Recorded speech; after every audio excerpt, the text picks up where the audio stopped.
وهدى ورحمة وبشرى للمسلمين.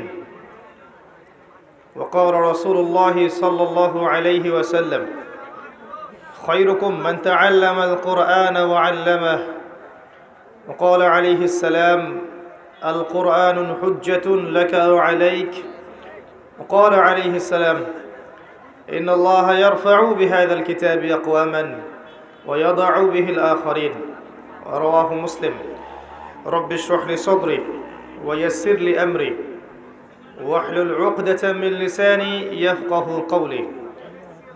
اللهم فقهنا في الدين وعلمنا التأويل. رب اجعلنا منهم الذين آمنوا وعملوا الصالحات وتواصوا بالحق وتواصوا بالصبر. آمين يا رب العالمين.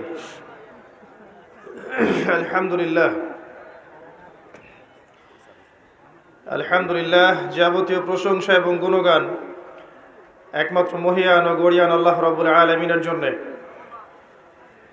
যে আল্লাহ সুবহানাহু ওয়া তাআলা নাজিল করেছেন মহাবিশ্বের মহাবিশ্বয় মহাগ্রন্থ আল কোরআনুল কারীম। যে আল্লাহ পাক আজকে আমাদেরকে সুস্থ শরীরে এই দিনই মজলিসে আসার তৌফিক এনায়েত করেছেন। সকলেই শুকরিয়া আদায় করি, বলি আলহামদুলিল্লাহ। অগণিত অসংখ্য দরুদ এবং সালাত বর্ষিত হোক মহান আল্লাহ প্রেরিত সর্বশেষ নবী এবং চূড়ান্ত নবী, মানবতার মুক্তির দূত মুহাম্মদুর রাসূলুল্লাহ সাল্লাল্লাহু আলাইহি ওয়াসাল্লামের প্রতি। আমরা দরুদ শরীফ পড়ি, আল্লাহুম্মা সাল্লি আলা মুহাম্মদ ওয়া আলা আলি মুহাম্মদ কামা সাল্লাইতা আলা ইব্রাহিম وعلى آل إبراهيم إنك حميد مجيد. اللهم بارك على محمد وعلى آل محمد كما باركت على إبراهيم وعلى آل إبراهيم إنك حميد مجيد. সম্মানিত উপস্থিতি, কেমন আছেন আপনারা? আলহামদুলিল্লাহ আলা কুল্লি হাল ওয়া ফি কুল্লি মাকান। আল্লাহ রাব্বুল আলামিন অত্র মাহফিল যারা আয়োজন করেছেন, যারা মেধা অর্থ শ্রম দিয়েছেন, বুদ্ধি পরামর্শ দিয়েছেন, সার্বিক সহযোগিতা করেছেন, একই সাথে যারা উপস্থিত হয়েছেন, সবাইকে দুনিয়া এবং আখিরাতে জাযায়ে খায়ের দান করুন, আমিন। আল্লাহ পাক এই ছোট্ট ছোট্ট কাজগুলোর ওসিলায় পরকালে আমাদেরকে পুলসিরাত পার করিয়ে দিন, আমিন।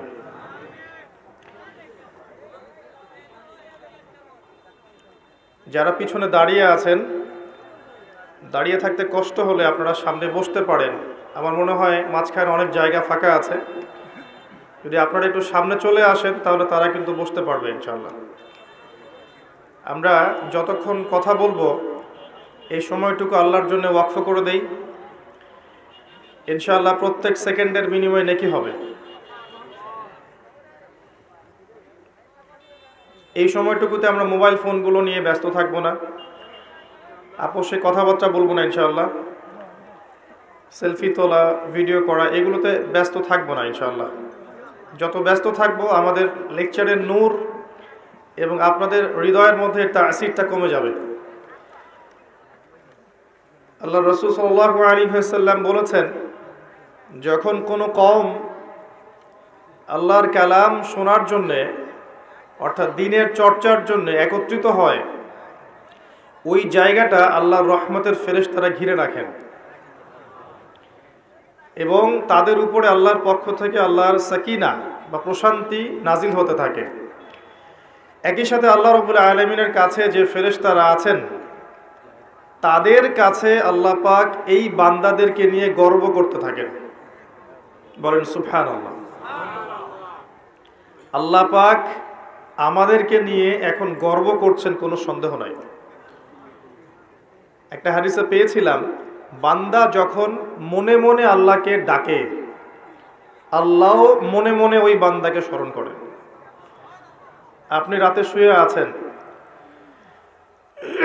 মনের মধ্যে অনেক কথা, হয়তো অনেক দোয়া আছে, চাওয়া পাওয়া আছে, কষ্ট যন্ত্রণা আছে, আপনি মনে মনে আল্লাহকে ডাকছেন। ডাকতে ডাকতে আপনার চোখ দিয়ে পানি বের হয়ে গেল, আপনি বুঝে নিয়েন ঠিক ওই মুহূর্তে আল্লাহ আপনাকে স্মরণ করেছে, এবং আল্লাহ আমাদের খুব কাছে আছে। ওয়াইদা সাআলাকা ইবাদি আন্নী ফাইন্নী করিব, হে নবী বলে দাও, তোমাকে যখন আমার বান্দারা আমার সম্পর্কে জিজ্ঞেস করে বলে দাও যে আমি খুব কাছে আছি। উজিবু দাওয়াতাদ দাঈ ইযা দাআন, দোয়াকারী যখন আমাকে ডাকে আমি তার দোয়া শুনি। আল্লাহ আমাদের খুব কাছে আছে। কত কাছে? যদি আপনি মনে মনে আল্লাহকে স্মরণ করেন, আল্লাহও মনে মনে আপনাকে স্মরণ করবে। যদি আপনি একটা সমাবেশের মধ্যে আল্লাহকে স্মরণ করেন, আল্লাহ এর চেয়ে উত্তম সমাবেশে আমাদের কথা স্মরণ করবেন। আল্লাহ পাক এত কাছে আছেন যে প্রত্যেক রাতের শেষ অংশে আল্লাহ পাক প্রথম আকাশে নেমে আসেন। আল্লাহর নেমে আসাটা কেমন সেটা আমরা ব্যাখ্যা করতে পারবো না। এটা ব্যাখ্যা করার জ্ঞান যোগ্যতা কোনোটাই আমাদের নেই। আল্লাহর রহমত নিকটবর্তী হয়। গরম পানি বেশি গরম। আল্লাহ পাকের রহমত নিকটবর্তী হয়। এই সময় আল্লাহ পাক আহ্বান করতে থাকেন বান্দাদের উদ্দেশ্যে, কে আছো আমার কাছে কিছু চাইবে আমি তোমাকে সেটা প্রদান করব। কে আছো আমার কাছে কিছু দোয়া করবে আমি তোমার দোয়া শ্রবণ করব। কে আছো আমার কাছে ক্ষমা চাইবে আমি তোমাকে মাফ করে দেব। প্রত্যেক রাতের শেষ অংশে আল্লাহ রাব্বুল আলামিন এইভাবে আহ্বান করতে থাকেন ফজর পর্যন্ত। আর এই সময়টা দেখবেন আমরা হয় ঘুমে কাটাই, অথবা ফেসবুক, অথবা ইউটিউব, অথবা ক্যাসিনোর মধ্যে, কেউ জুয়াখানায়, কেউ পতিতালয়ে, কেউ আল্লাহ বিরোধী পরিকল্পনা করতে ব্যস্ত থাকে। কিন্তু আল্লাহ পাক প্রত্যেক রাতে তার বান্দাদের উদ্দেশ্যে এই আহ্বানটা করে থাকেন। আল্লাহ পাক এত কাছে। মানুষ সেই আল্লাহকে ভুলে গেছে যেই আল্লাহ পাক ছাড়া ইবাদত পাওয়ার যোগ্য দ্বিতীয় কোনো ইলাহ নেই। একসময় যে আল্লাহ ছিলেন আর কিচ্ছু ছিল না, শুধু আল্লাহ ছিলেন, আর কিছুই ছিল না। এই মহাবিশ্বের কিচ্ছু ছিল না। একসময় শুধু আল্লাহ থাকবেন, এই মহাবিশ্বের কিচ্ছু থাকবে না। কুল্লু মান আলাইহা ফান ওয়া ইয়াবকা ওয়াজহু রাব্বিকা যুল জালালি ওয়াল ইকরাম। প্রত্যেকটা বিষয় বস্তু ফানা হয়ে যাবে, শুধুমাত্র আল্লাহ রাব্বুল আলামিনের সত্তাটা বাকি থাকবেন। আল্লাহ পাক সূরা আর রহমানে একটা আয়াত বারবার বলেছেন, ফাবিআইয়ি আলাই রাব্বিকুমা তুকাযিবান। তোমরা দুই জাতি, জিন আর মানুষ, তোমরা আল্লাহর কোন কোন নিয়ামতকে অস্বীকার করবে। কেন জিন আর মানুষকে বলা হচ্ছে? কারণ সূরা জারিয়াতের 56 নম্বর আয়াতে আল্লাহ পাক বলেছেন, ওয়ামা খালাকতুল জিন্না ওয়াল ইনসা ইল্লা লিয়াবুদুন। আমি জিন আর মানুষকে শুধুমাত্র আমার ইবাদত করার জন্য সৃষ্টি করেছি। এই কারণে জিন আর মানুষকে উদ্দেশ্য করে আল্লাহ পাক সূরা আর রহমানে বারবার বলছেন, তোমরা আমার কোন কোন নিয়ামতকে অস্বীকার করবে। আল্লাহ রাব্বুল আলামিন এই সূরার মধ্যে বলেছেন যে আল্লাহ পাক তার সৃষ্টির এই যে কাজ, এতে ব্যস্ত থাকেন, প্রত্যেকটা মুহূর্ত তিনি ব্যস্ত থাকেন। তবে সানাফরুগু লাকুম আইয়ুহাস সাকালান, শীঘ্রই তোমাদের দুই জাতির জন্য আমি ফারেক হচ্ছি, দাঁড়াও। তোমাদের বোঝাপড়ার জন্য শীঘ্রই আমি ফারেক হচ্ছি, থামো। সানাফরুগু লাকুম আইয়ুহাস সাকালান। এই আয়াতটা এই সূরার মধ্যে একটা ভয়ঙ্কর আয়াত। আল্লাহ পাক জিন আর মানুষকে বলছেন, আমি বিজি আমার কাজে, কিন্তু তোমাদের জন্য আমি শীঘ্রই ফারেক হব। কিয়ামত ঘটানোর পরে তোমাদের হিসেব নিকেশের জন্য আমি শীঘ্রই নিজেকে ফারেক করছি, ওয়েট করতে থাকো, জাস্ট ওয়েট এন্ড সি। মানুষ সে আল্লাহকে ভুলে গেছে যে আল্লাহ রাব্বুল আলামিন এখন জানেন যে আপনি কতদিন বাঁচবেন, জীবনে কি করবেন, কোন দিন আপনি কোন কোন বেলায় কি কি খাবার খাবেন, কোথায় কোথায় আপনি কি কি পাপ করবেন এবং কোথায় কোথায় আপনি কি কি পুণ্য করবেন, আল্লাহ পাক এখনই জানেন। আল্লাহ পাক জানেন আমাদের মধ্যে এখানে বসে থাকা প্রত্যেকটা মানুষ কে কোথায় কিভাবে মারা যাবে, কার জীবনে কি আছে, কার পরকালে কি আছে। আমাদের এখানকার মানুষদের মধ্যে কে কবরের প্রশ্নের উত্তর দিতে পারবে, কে পারবে না, আল্লাহ এখনই জানেন। আল্লাহ পাক এখনই জানেন, এই মুহূর্তেই জানেন যে আমাদের মধ্যে কয়জন মানুষ এখানকার মধ্যে জান্নাতে যাবে। আর জান্নাতে যাওয়ার কোটি কোটি বছর পরে ওই বান্দারা কি কি নিয়ামত ভোগ করবে আল্লাহ পাক এখনই রাইট নাও সেটা জানেন। আপনাকে আমি আল্লাহ চিনাচ্ছি, আল্লাহ পাক সেই সত্তা যে আমাদের মধ্যে কে কে জাহান্নামে যাবে বা যাবে কি যাবে না, আল্লাহ পাক এই মুহূর্তে সেটা জানেন। এবং জাহান্নামে যাওয়ার কোটি কোটি বছর পর তাদেরকে কি শাস্তি দেওয়া হবে আল্লাহ এখনই সেটা জানেন। আল্লাহ পাক জানেন এই পৃথিবীর আগামী ভবিষ্যৎ কি, এই পৃথিবীবাসীর ভবিষ্যৎটা কি, কোথায় যাচ্ছে বিশ্ব, আল্লাহ এই মুহূর্তে জানেন। আল্লাহর জ্ঞানের মধ্যে সব কিছু আছে। শুধু তাই না, পৃথিবীর শুরু থেকে নিয়ে শেষ দিন পর্যন্ত মানব জাতি পৃথিবীর বুকে কি করেছে না করেছে আল্লাহ পাক প্রত্যেকটা বিষয় লিখে রেখেছেন। ওয়ামা কানা রাব্বুকা নাসিয়া, এবং আপনার রব কিচ্ছু ভুলে যান নাই। পৃথিবীতে কোথায় কে কোন জুলুম করেছে, কে কোথায় জেনা করেছে, কে কোথায় মদ খেয়েছে, কে কোথায় নামাজ পড়ে নাই, কে কোথায় শিরক করেছে, কে কোথায় বেদাত করেছে, কে কোথায় সুদ খেয়েছে, কে কোথায় মানুষকে হত্যা করেছে, কোন জালেম কোথায় কোথায় মাজলুমদের উপর অত্যাচার করেছে, আল্লাহ পাক সব লিখে রেখেছেন। এটা হচ্ছে আমাদের রব। পৃথিবীতে আমরা যখন ছিলাম না, আল্লাহ রাব্বুল আলামিন আমাদেরকে রুহের জগতে রেখেছিলেন, আলমে আরওয়াহ বা রুহের জগতে। সেখানে আমাদের আত্মাগুলো ছিল। এই আত্মাগুলোকে একত্রিত করে আল্লাহ পাক জিজ্ঞাসা করেছিলেন, আলাস্তু বিরব্বিকুম, আমি কি তোমাদের রব নই?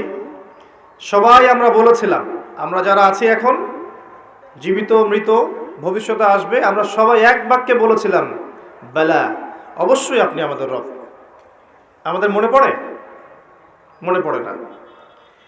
এই কথাটা মনে করিয়ে দেওয়ার জন্যেই আল্লাহ পাক প্রত্যেক যুগে যুগে অসংখ্য নবী রসুল পাঠিয়েছেন, আসমানি কিতাব পাঠিয়েছেন, যাতে করে ওই কথাটা মনে করিয়ে দেওয়া যায়।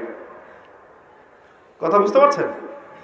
আলাস্তু বিরব্বিকুম, আমরা বলেছিলাম বেলা, অবশ্যই আপনি আমার রব। সেখান থেকে আমাদের এই যে মাটির দেহ, এর মধ্যে রূহ দেয়া হলো। মাটির দেহটা কিন্তু আপনি না, ওই রূহটা হচ্ছেন আপনি। কারণ আপনার দেহটা পচে যাবে, আপনার আমার দেহের সৌন্দর্য থাকবে, বয়স থাকবে, পচে যাবে, নষ্ট হয়ে যাবে। আপনার রূহ এটা কিন্তু মরবে না।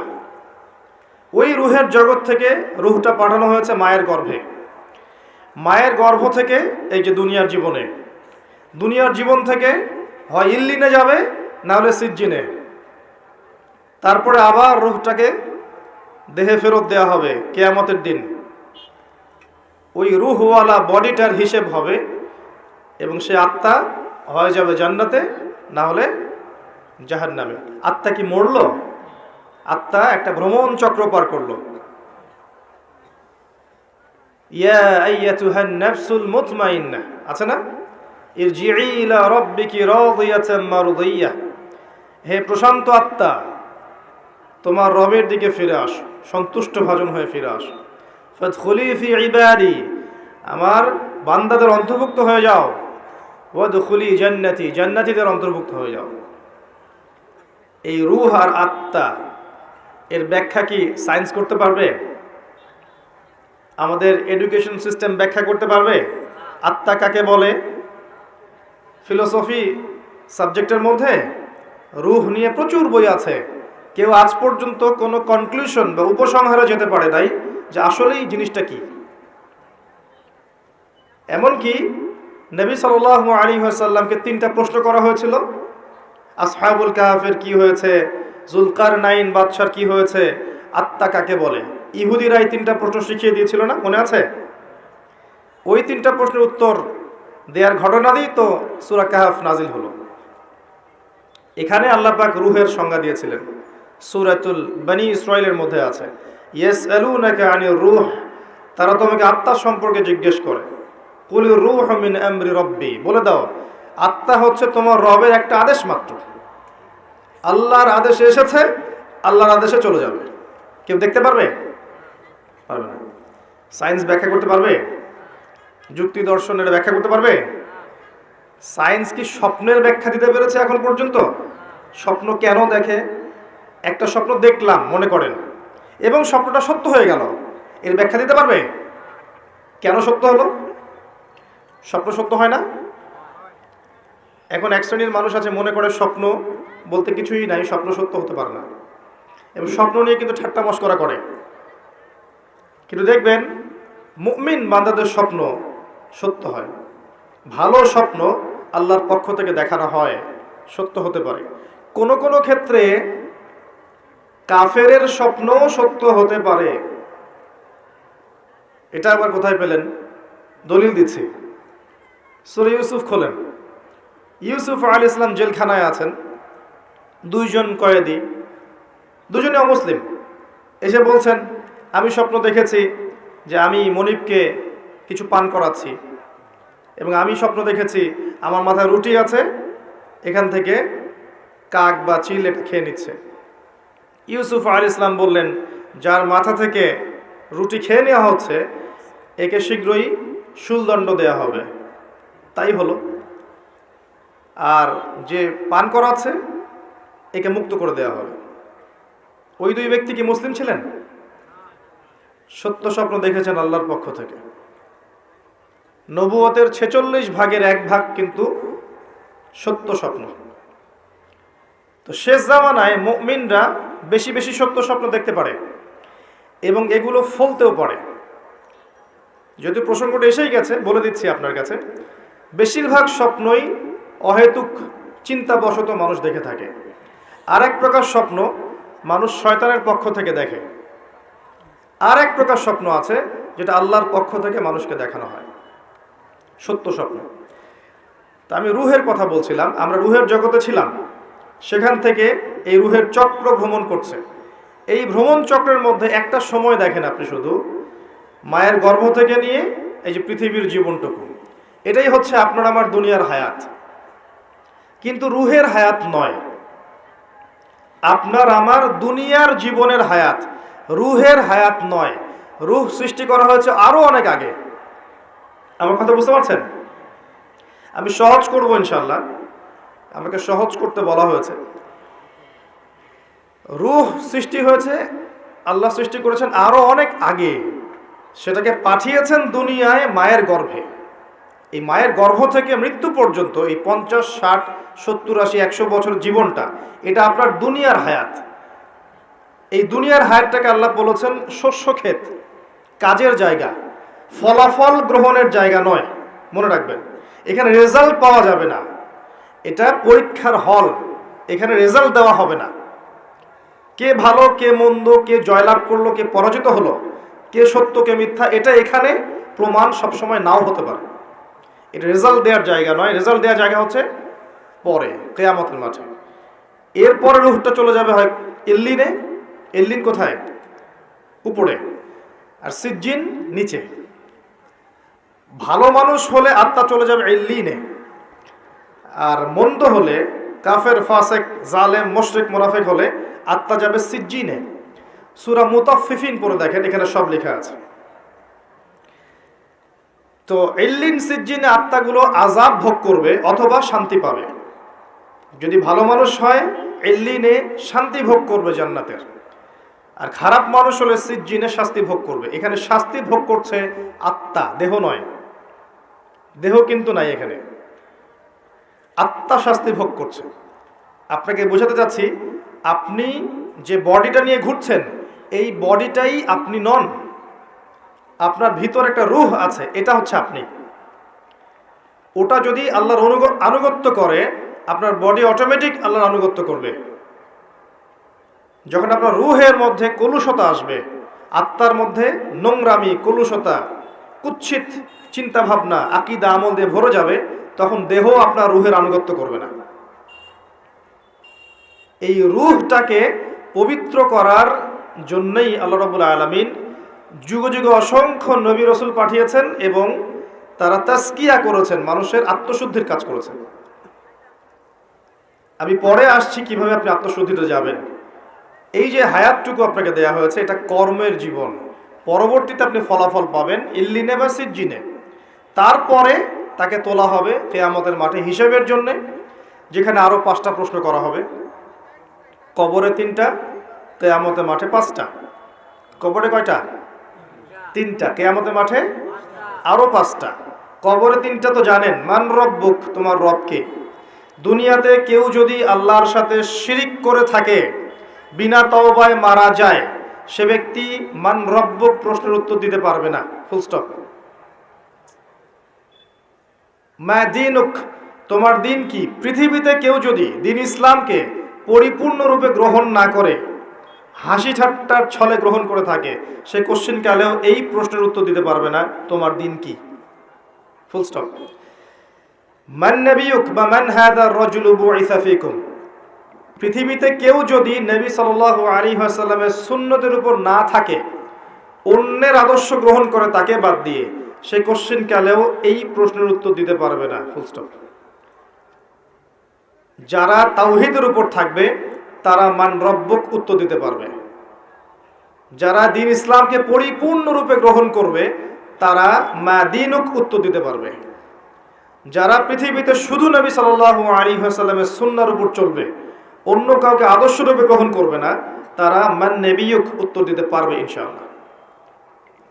এরপরে আরো একটা প্রশ্ন করা হবে, যদি 3টা পারা যায়। তুমি কিভাবে এগুলো জানলে? এগুলো তো সবাই জানে না। হয়তো 999 জন মানুষই বলতে পারবে না এই 3টা প্রশ্নের উত্তর কি কি। এই ইকুয়েশনটা কোথায় পেলাম? এটা পেলাম ওই হাদিস থেকে যে কিয়ামতের মাঠে আদম আলাইহিস সালামকে ডাকা হবে, ডেকে বলা হবে তোমার সন্তানদের মধ্য থেকে জাহান্নামীদেরকে আলাদা করে দাও। আদম আলাইহিস সালাম বলবেন কতজনকে হে আল্লাহ? আল্লাহ বলবেন 1999 জনকে জাহান্নামের জন্য আলাদা করে দাও। নাউযুবিল্লাহ ওয়া ইন্না লিল্লাহি ওয়া ইন্না ইলাইহি রাজিউন। সহিহ বুখারীর হাদিস, 4 বার এসেছে হাদিসটা। তো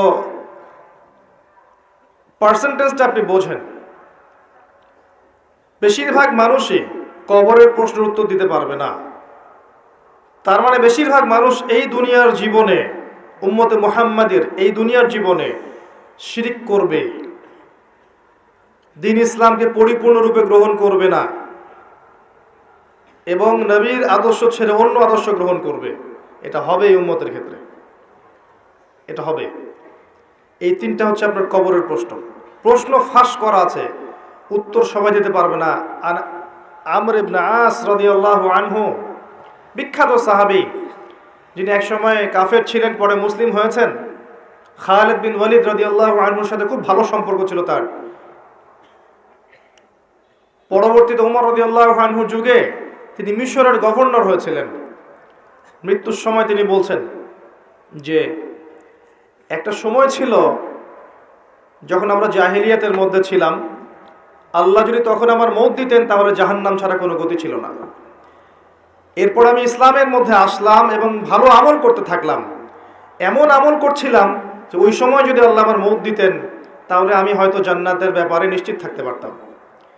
এরপরে আসলো কিছু কিছু ফিতনা, এখন আমি সেই ফিতনার যুগে মারা যাচ্ছি, আমি জানি না আমার সাথে কি হবে।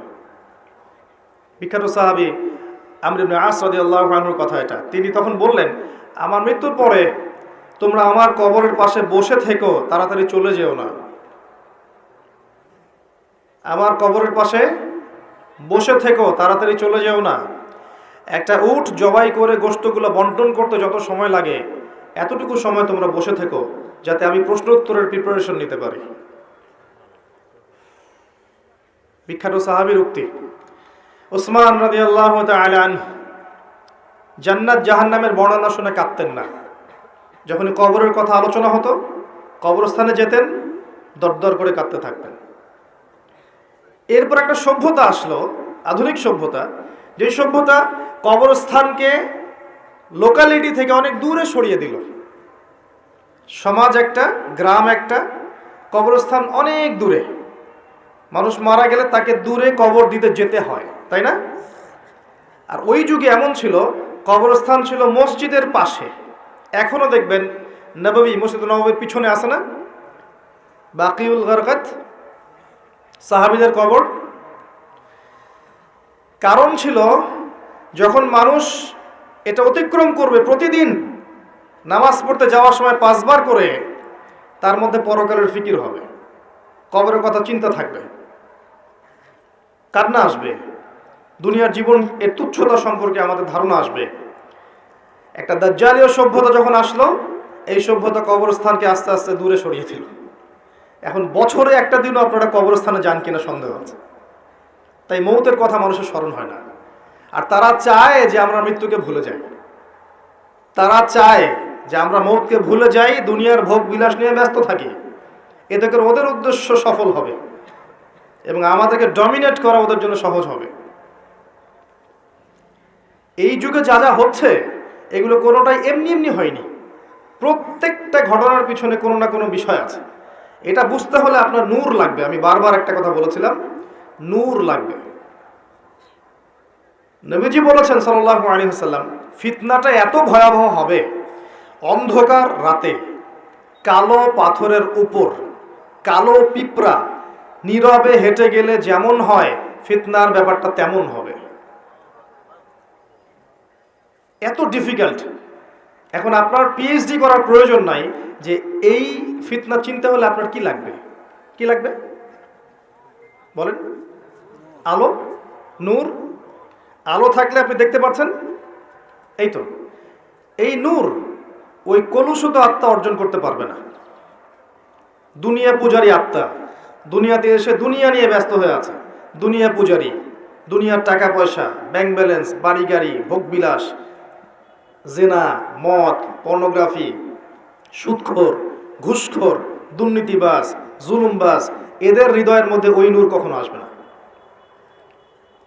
হৃদয়ে যদি এগুলো থেকে পবিত্র হতে পারে, তবে নিয়ে এর মধ্যে নূর আসতে পারে।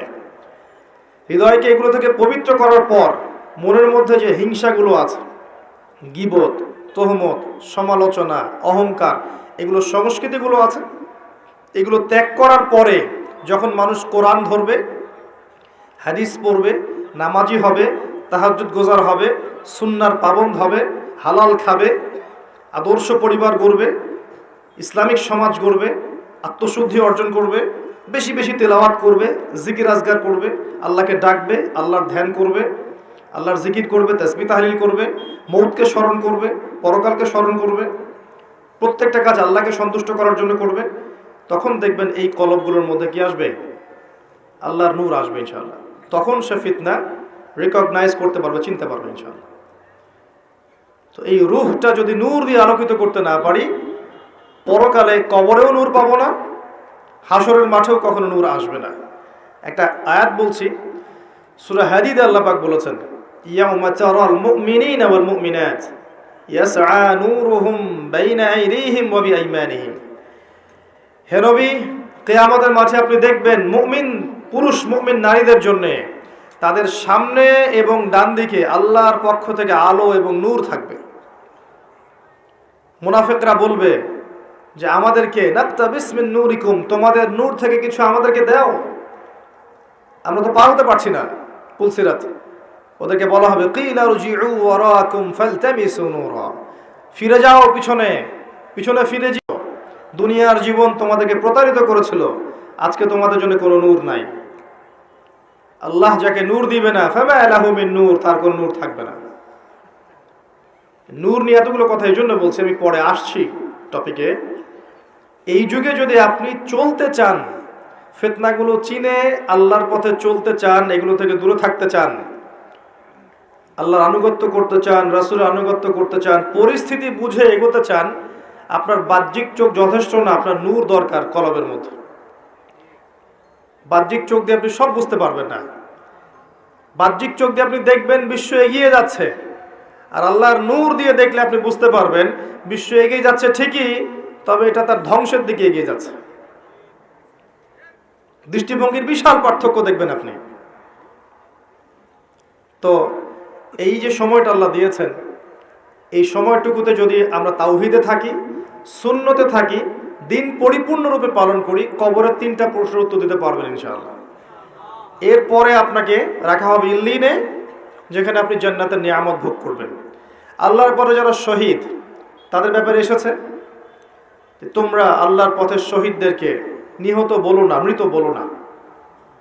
তাদেরকে আল্লাহর পক্ষ থেকে রিজিক প্রদান করা হয়। জাফর ইবনে আবি তালিব রাদিয়াল্লাহু আনহু, যিনি মুতার যুদ্ধে শহীদ হয়েছিলেন, তার 2টা হাত কেটে গিয়েছিল। নবী সাল্লাল্লাহু আলাইহি ওয়াসাল্লাম কান্নাকাটি করেছিলেন তার ইন্তেকালের সংবাদ শুনে, কিন্তু একটু পরে মুচকি হেসেছেন। তাকে জিজ্ঞেস করা হলো, কি জন্য আপনি হাসলেন ইয়া রাসূলুল্লাহ? তিনি বললেন, আমি দেখলাম যে জাফর রাদিয়াল্লাহু আনহুকে আল্লাহ এই কাটা 2 হাতের বিনিময়ে জান্নাতে 2টা সবুজ পাখা দিয়েছে। এটা দিয়ে সে জান্নাতে ঘুরে বেড়াচ্ছে এবং ফল খাচ্ছে। তার মানে ইল্লিনে আপনি আপনার কর্মফল ভোগ করবেন, আপনার আত্মা ভালো ফল ভোগ করবে। আর যদি দুনিয়ার কর্মজীবনে খারাপ কাজ করে থাকে, শিরিক করেছে, বেদাত করেছে, হারাম খেয়েছে, সুদ খেয়েছে, ঘুষ খেয়েছে, জেনা করেছে, দুর্নীতি করেছে, জুলুম করেছে অন্যের উপরে, এমন কোনো পাপ নাই দুনিয়াতে করে নাই, এর আত্মা ইল্লিনে যাবে না, সিজ্জিনে যাবে। সিজ্জিন, ওয়ামা আদরাকা মা সিজ্জিন। আল্লাহ বলেছেন, তোমরা কি জানো সিজ্জিন কি? কিতাবুম মারকুম, আল্লাহর কাছে লিখিত কিতাব। এখানে আত্মাদেরকে শাস্তি দেওয়া হবে। এই যে বারজাখের জীবনের শাস্তি নবীজি দেখে এসেছেন মেরাজের রাতে। সুদখোরদের মাথা ফাটিয়ে দেওয়া হচ্ছে, রক্তের নদীতে ফেলে মাথা ফাটিয়ে দেওয়া হচ্ছে, এতিমের মাল আত্মসাৎকারীরা জ্বলন্ত অঙ্গার গিলে খাচ্ছে, ব্যভিচারকারীদেরকে এই যে পচা গোশত খেতে দেওয়া হচ্ছে, মহিলা জেনাকারদেরকে এই যে বুকের মধ্যে হুক লাগিয়ে ঝুলিয়ে রাখা হয়েছে।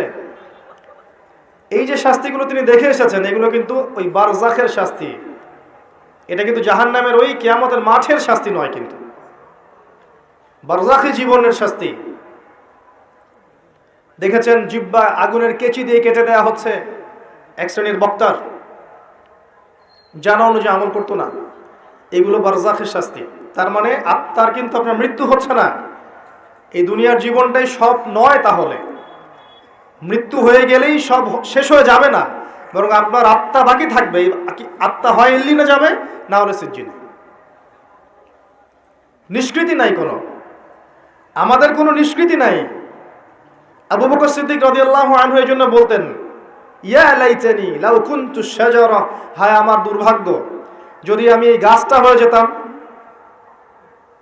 যার কোনো হিসেব নিকেশ নাই। দুনিয়াতে এসেছি, কাজ করব, ভালো হলে ভালো, খারাপ হলে খারাপ। আত্মার নিষ্কৃতি নাই, ওকে ছেড়ে দেওয়া হবে না। এরপর কিয়ামতের মাঠে দেহটাকে আবার জীবিত করে আবার আত্মা দেয়া হবে। দিয়ে কয়টা প্রশ্ন ভাই? আরো 5টা। এই 5টাও শোনেন। 1 নাম্বার, তোমার সারাটা জীবন কোন কাজে ব্যয় করেছো? নাম্বার 1। নবীজি বলেছেন, এই 5টার উত্তর না দেয়া পর্যন্ত কোনো আদম সন্তান 1 স্টেপ সামনে যেতে পারবে না, 1 স্টেপ পিছনে আসতে পারবে না। স্টিল দাঁড়িয়ে থাকতে হবে, খালি পায়ে, নগ্ন শরীরে, গায়ে কাপড় থাকবে না, খালি পা, নগ্ন শরীর। রোদের উত্তাপ তো বুঝতে পারছেন, মানুষের ঘাম টাকনু, হাঁটু, বুক, গলা পর্যন্ত পৌঁছাবে। দাঁড়িয়ে আছে। 5টা প্রশ্ন, তোমার সারা জীবন কোন কাজে ব্যয় করেছো বলো, না হলে 1 স্টেপ আগাতে পারবে না। বলো। 2 নাম্বার প্রশ্ন, স্পেশালি তোমার যৌবন, যুবকদেরকে বলছি, স্পেশালি তোমার যৌবন কোন কাজে ব্যয় করেছো বলো, আগাতে দেওয়া হবে না। না হলে বার্ধক্যে অনেকেরই মওতের ফিকির আসে, এবং সারা জীবন সুদ খেয়ে শেষ বয়সে চিল্লা দিয়ে এসেছে, এমন লোক আছে। সারা জীবন ঘুষ খাইছে, দুর্নীতি করছে, মদ খাইছে, জেনা করছে, জুয়া খেলছে, শেষ বয়সে হজ করে আলহাজ হয়ে গেছে, এমন লোকের অভাব নাই। যৌবনকাল ভাইটাল টাইম। এই সময়টাতে সবাই হেদায়েতের পথে চলতে চায় না।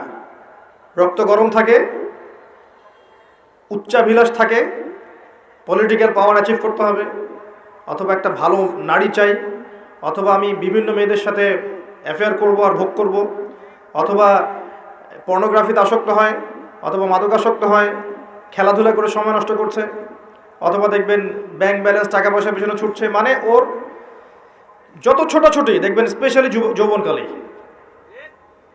যৌবনকালে। এবং এই যৌবন শুধু আপনার না, যুবতীদেরও, বোথ অফ দেম, উভয়ই জানে না জীবনের উদ্দেশ্য কি। অন দ্য আদার হ্যান্ড মেয়েকে দেখবেন সারাদিন মেকআপ, পার্লার, এই ফ্যাশন, ওই ফ্যাশন, এই ড্রেস, ওই ড্রেস, টিকটক, ফেসবুক, ইউটিউবিং, এগুলোতে ব্যস্ত আছে। বসে বসে নিজেই হাসছে, নিজেই ছবি তুলছে, নিজে নিজে হাসছে একা একা। মানে হাসির কোনো কারণ নাই, এমনি একা বসে আছে, এটা হাসলো, ছবি তুলল। মানে মাইন্ড প্রোগ্রামিং। দেখেন, আমাদের মাথাটাকে ইহুদিরা প্রোগ্রামিং করে দিয়েছে। মানে আপনি যা করবেন ওরা আপনাকে দেখতে আসবে না, বরং আপনি নিজেই জানিয়ে দিবেন, দেখো আমি এটা করেছি। ওয়াইফকে নিয়ে ঘুরতে গেছে, ছবি দিয়ে ফেসবুকে, কয়দিন পর হয়তো বাথরুমে বসেও ছবি দেবে। এটাই বাকি আছে খালি, আই থিঙ্ক শুধু এটাই বাকি আছে, বাকি সবই দেওয়া যায়। এগুলো দিস হয়, আমি আপনাদের ভাষা বুঝি না, বলতে পারি না। এগুলো মাঝে মধ্যে দেখা যায়। ভালো করে খেয়াল করেন, মানুষের দুইটা জীবন, এই যে ব্যক্তিগত জীবন আর পাবলিক লাইফ। পাবলিক লাইফ, আপনি আমি এখন পাবলিক লাইফে আছি, আমাদের প্রাইভেসি আছে, সব কিছু তো আপনি জানবেন না, আবার আপনার সব কিছু আমি জানবো না। একটা প্রাইভেট লাইফ, ব্যক্তিগত জীবনে আপনি খান, ঘুমান, আপনি স্ত্রীর সাথে থাকেন, ঘরের মধ্যে অনেক কিছুই করেন। এই মাইন্ড প্রোগ্রামিং করে ওরা আমাদেরকে এমন একটা মানসিকতা দিয়ে দিয়েছে যে আমরা এখন পাবলিক লাইফ আর প্রাইভেট লাইফের পার্থক্য বুঝতে পারছি না। মানুষের প্রাইভেট লাইফকে আমরা পাবলিক করে দিচ্ছি, ব্যক্তিগত জীবনে যা করছে সব ঢেলে মানুষকে জানাচ্ছে। ওরা কিন্তু জানতে আসছে না, আপনি জানিয়ে দিচ্ছেন ফেসবুকে। এটা প্রোগ্রামিং, একটা মাইন্ড প্রোগ্রামিং। তো ওদের ওই যুব সমাজও যেমন, যুবতী সমাজও তেমন। দেখবেন এরাও ফ্যাশন, ওই পার্লার, এই গেট আপ, জিন্স গেঞ্জি, রাস্তায় ঘোরা। তারপরে যদি বুঝায় দেওয়া যায় যে তুমি তো সম অধিকার পাওয়ার যোগ্য, নারী পুরুষের কোনো পার্থক্য নাই, তুমি বাসায় বসে থাকবে কেন? তুমি বেগম রোকেয়ার উত্তরসূরি না? বাসা থেকে বের হও, ঘর থেকে বের হও, মৌলবাদী পর্দার দর্শন বাদ দাও, পুরুষের কাঁধে কাঁধ মিলিয়ে মাঠে নামো, জাতিকে এগিয়ে নাও। তাহলে তো আর কথাই নাই, ওকে আর ওরা হাতি দিতে পারবে না। ও তখন আকাশে উড়বে, মাটিতে হাঁটবে না, আকাশে হাঁটবে। দাজ্জাল, আমি বলেছি দাজ্জাল, ফেমিনিস্ট রেভলিউশন। এই যে feminist revolution is created by মাসিহুদ দাজ্জাল। দাজ্জালের যারা ফলোয়ার্স আছে এরা এই ফেমিনিস্ট রেভলিউশন ক্রিয়েট করেছে। নবী সাল্লাল্লাহু আলাইহি ওয়াসাল্লাম মেরাজের রাতে যখন গিয়েছেন, একজন ফেরেশতা তাকে দেখে হাসেনি, তার নাম মালিক। সূরা যুখরুফের মধ্যে তার কথা আছে। তিনি জিবরাইলকে জিজ্ঞাসা করেছিলেন আলাইহিস সালাম, ও হাসছে না কেন? জিবরিল আমিন বলেছেন, তাকে আল্লাহ পাক জাহান্নামের প্রহরী হিসেবে সৃষ্টি করেছেন। যেদিন থেকে আল্লাহ তাকে এই দায়িত্ব দিয়েছেন ওই দিন থেকে মুখের হাসি উড়ে গেছে। আর জাহান্নামে তিনি ছাড়াও আরো 19 জন বড় বড় ফেরেশতা থাকবেন, আলাইহা তিসআতা আশার, কোরআনে আছে। আরো অগণিত ফেরেশতা থাকবেন যারা দায়িত্ব পালন করবেন। নবী সাল্লাল্লাহু আলাইহি ওয়াসাল্লামকে দেখানো হলো জাহান্নামের আযাব, তিনি দেখলেন, পৃথিবীতে এসে বললেন মেরাজ শেষে যে আমি জাহান্নামকে দেখেছি, যেখানে উদ্ধত এবং অহংকারীরা আছে এবং সেখানকার বেশিরভাগ অধিবাসী হচ্ছে মহিলা, নারী। তার মানে শোনেন, এই হাদিসের ভুল ব্যাখ্যা বুঝেন না, এটা সমস্ত উম্মতদের জন্য নয়, এটা এই উম্মতের জন্য খাস। নবী সাল্লাল্লাহু আলাইহি ওয়াসাল্লামকে মেরাজের রাতে যে শাস্তিগুলো দেখানো হয়েছে এগুলো এই উম্মতের জন্য বেশি খাস। এই উম্মতের মানুষ বেশি সুদ খাবে, বেশি জেনা পরকিয়া করবে, এতিমের মাল আত্মসাৎ হবে এই উম্মার মধ্যে বেশি।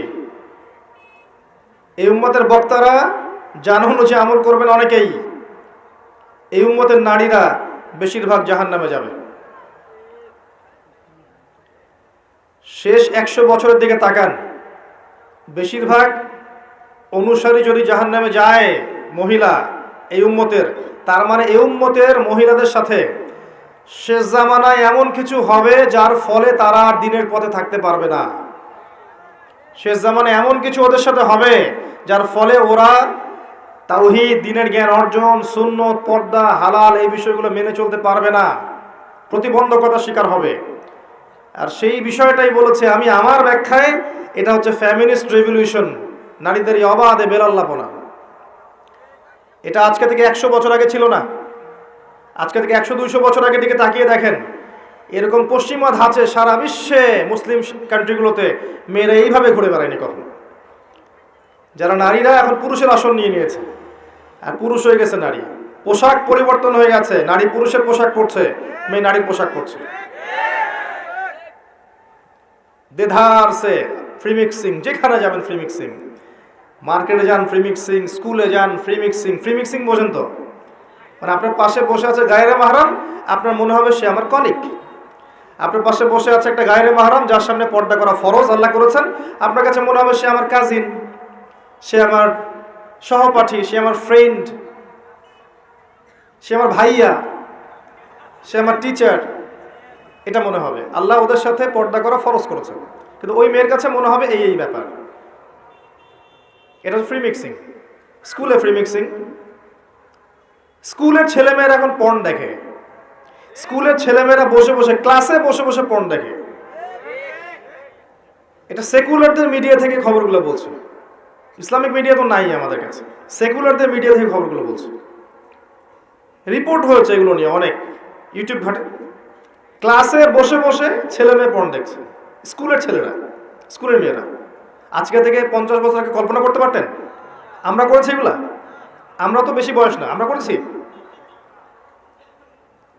এখনকার কলেজে যাবেন ফ্রি মিক্সিং, গ্রুপ স্টাডি করতেছে বসে, ছেলে টিচার মহিলাদেরকে পড়াচ্ছে, মেয়েদেরকে পড়াচ্ছে ব্যাচ করে। ছেলে টিচার, মেয়ে টিচার, ছেলেরা ব্যাচ করে পড়ছে। গায়রে মাহরাম, পর্দা করা ফরজ ছিল। বোঝানো হয়েছে সে তো শিক্ষক, আমি তো ছাত্র, সে আমার টিচার, আমি তার ছাত্রী। বাবার মতো সম্মান তার আমার। এই বাবার মতো সম্মান করতে গিয়ে মাঝে মাঝে বাবার ভূমিকায় গায়ে হাতও দিচ্ছে। মা ভালো থাকো।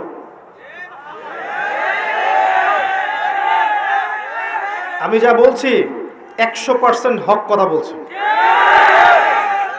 ইউনিভার্সিটিগুলোর মধ্যে এগুলো হচ্ছে, এবং আমরা ইউনিভার্সিটির সিঁড়ি পেরিয়ে এই চেয়ারে বসেছি, এমনি এমনি বসিনি। এগুলো হচ্ছে। প্রচুর মেয়ে ইজ্জত হারাচ্ছে, প্রচুর মেয়ে।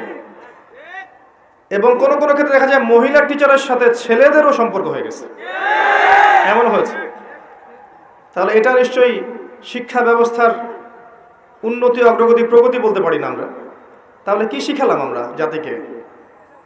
আমরা আসলে কি শিখছি আর কি শিখাচ্ছি? শালীনতাই যদি শেখাতে না পারলাম, একটা শালীন সমাজ গড়তে না পারলাম, সমাজের মধ্যে বাহির থেকে দেখে মনে হয় সমাজ এগিয়ে যাচ্ছে, ভিতরে দেখা যায় সমাজের কাঠামো ভিত্তিহীন, তাহলে আপনি কি করছেন? একটা জ্ঞান, ইলম শিখতে যাবে মানুষ, ইলম শিখতে গিয়ে যদি এই ঘটনা ঘটে, কি শিখবে আর জাতিকে শিখাবে এটা কি বলেন? এই মেয়ের ইজ্জত হারালো। এই ইজ্জত হারানো মেয়েগুলো পরবর্তীতে কারো না কারো ঘরে তো যাবে। যাদের ঘরে যাবে ওই ছেলেদের উপর জুলুম হলো না? ওই ছেলেগুলো এই মেয়েদেরকে নিয়ে সুখে থাকতে পারবে? আর যদি ওদেরকে ফ্যামিনিস্ট ধাঁচে গড়ে তোলা হয়, এগিয়ে যাওয়া, অগ্রগতি, প্রগতির নাম দিয়ে, পর্দার বালাই নাই, শালীনতার বালাই নাই, ইসলামী নৈতিকতা, মূল্যবোধ, নামাজ, রোজা, হজ জাকাতের বালাই নাই, ওদেরকে ঘরে নিলে কি যুব সমাজ সুখী হবে? সমাজ কাঠামো ধ্বংস করছেন। আমি কোন কথাটা থেকে এই জায়গায় চলে আসলাম? বেশিরভাগ নারী এই যুগের, এই জামানার জাহান্নামে যাচ্ছে, কারণ তাদের সাথে কিছু একটা হচ্ছে এই যুগে যেটা আগে হয়নি। এর ফলশ্রুতিতে তারা পর্দায় থাকতে পারবে না, আল্লাহর বিধানগুলো মেনে চলতে সমস্যা হবে, এবং এক পর্যায়ে তারা জাহান্নামের রাস্তায় হাঁটবে। সতর্ক হয়ে যান। আপনার মাকে সতর্ক করেন, বোনকে সতর্ক করেন, আপনার স্ত্রীকে সতর্ক করেন, আপনার মেয়ে বাচ্চাকে সতর্ক সাবধানে রাখেন। এমন পর্যায়ে পৌঁছেছে যে এমন কোনো সেক্টর নাই যেখানে ফ্রি মিক্সিং নাই, এমন কোনো সেক্টর নাই যেখানে জিনা নাই। কর্মক্ষেত্র যখন এরা পাশ করে কর্মক্ষেত্রে যাচ্ছে, সেখানেও কলিগ ফ্রি মিক্সিং।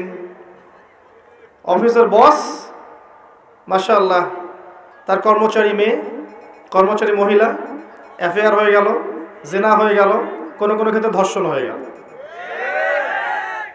ইজ্জত বিক্রি করে কি পেটে ভাত ঢুকাতে হয়? নিজের সম্মান সবচেয়ে বড় জিনিস না পেটের ভাত বড় জিনিস? আজকে না খেয়ে থাকলে কালকে আল্লাহ আমাকে খাওয়াবে ইনশাআল্লাহ। আজকে আপনি আপনার ইজ্জত দিয়ে দিলে কাল আপনার ইজ্জত ফিরে আসবে। মানুষ এখন ভিতরের চোখ যেহেতু নাই, জেনারেশনের ভিতরের চোখটা নাই, এই কারণে বুঝতে পারে না আসলে হক কোনটা বাতিল কোনটা। ইজ্জত বিক্রি করে আমাকে ভাত খেতে হবে, এটা বিক্রি করার জন্য কি আমাকে ফোর্স করেছে রাষ্ট্র, সমাজ, বিশ্ব? আমি তো সিদ্ধান্ত নিজেই নিয়েছি। এর বাইরে দেখবেন কোনো কোনো ক্ষেত্রে এই যে পড়াশোনার সমস্যার কথাটা বললাম, এটা কিন্তু অনেক সময় মাদ্রাসাতেও হচ্ছে।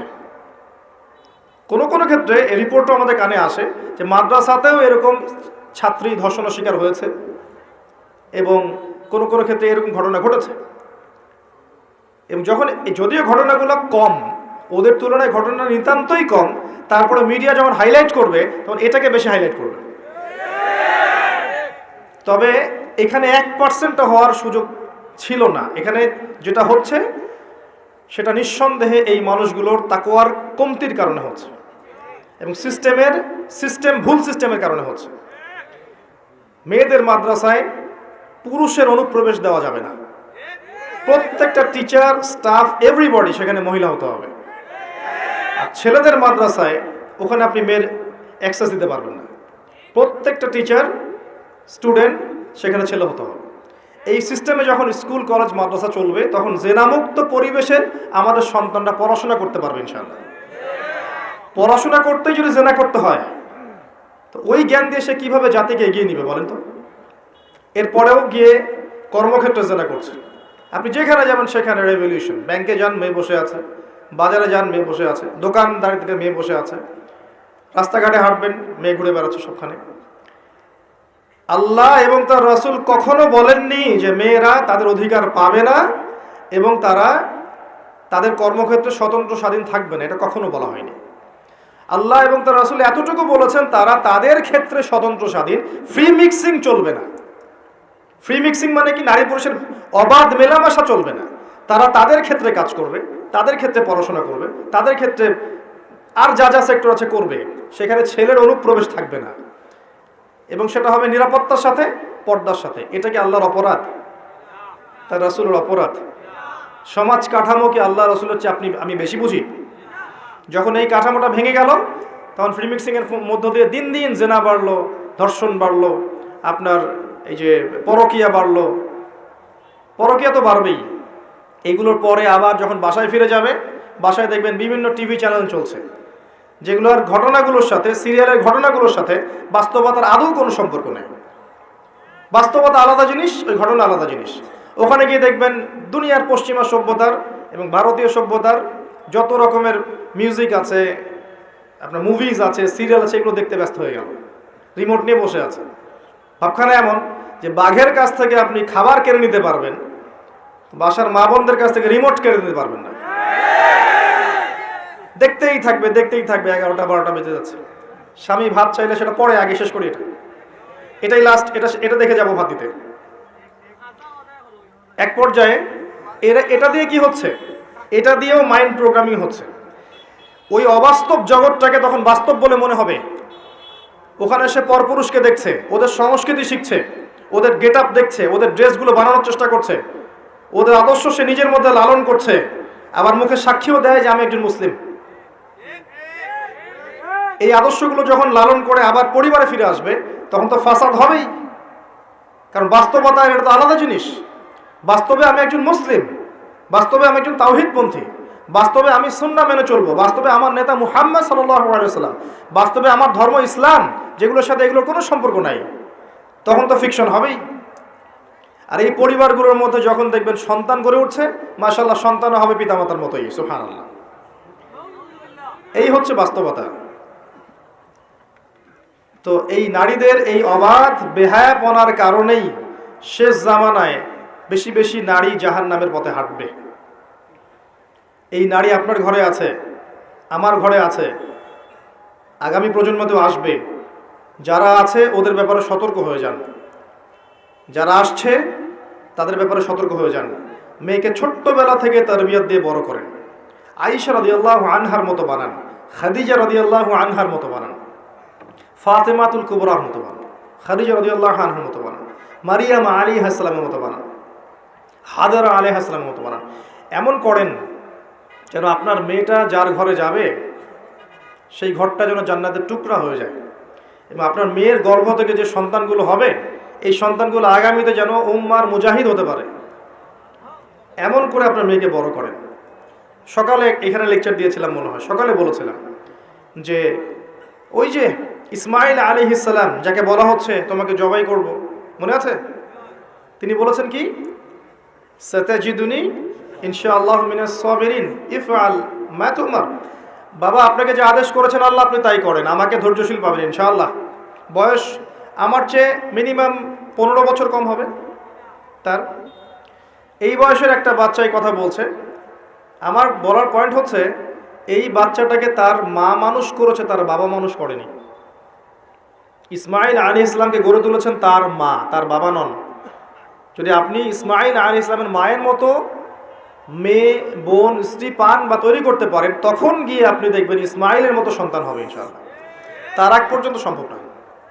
এই ফ্যামিলিস্ট রেভলিউশনের মহিলাদের গর্ভ থেকে আপনি খালিদ বিন ওয়ালিদ, ওমর ইবনুল খাত্তাব, ইসমাইলের মতো সন্তান যাচ্ছেন। এখানে আপনি বলিউড হলিউডের নায়কের মতো সন্তান পাবেন, এর বেশি কিছু আশা করতে পারেন না। এরপরে যদি এদেরকে আল্লাহ হেদায়েত দেন সেটা আলাদা বিষয়। এবার আসেন, আমি আলোচনা একটা পয়েন্টে গিয়ে এই জায়গা থেকে শেষের দিকে যাচ্ছি, এই অংশটুকু ভালো করে বোঝেন। আমরা যে 5টা প্রশ্নে ছিলাম, যে জীবনটা কিভাবে কাটিয়েছো, যৌবনটা কিভাবে কাটিয়েছো, তারপরে প্রশ্ন করবেন আল্লাহ পাক উপার্জন কোন পথে করেছো, 4 নম্বর প্রশ্ন করবেন কোন পথে ব্যয় করেছো, আর 5 নম্বর করবেন জানা অনুযায়ী আমল করেছো কিনা। এই 5 প্রশ্নের উত্তর না দেওয়া পর্যন্ত কিয়ামতের মাঠেও কেউ আমল নামা ডান হাতে পাবে না, হিসাব নিকাশ শুরু তো হবে না তার, বা আগাতে পারবে না, পুলসিরাতও পার হওয়ার সুযোগ দেওয়া হবে না, এবং চিরস্থায়ী জান্নাত জাহান্নামের ফয়সালাও হবে না, দাঁড়িয়েই থাকতে হবে। এখন প্রশ্ন হচ্ছে যে এই ফিতনাময় পরিবেশে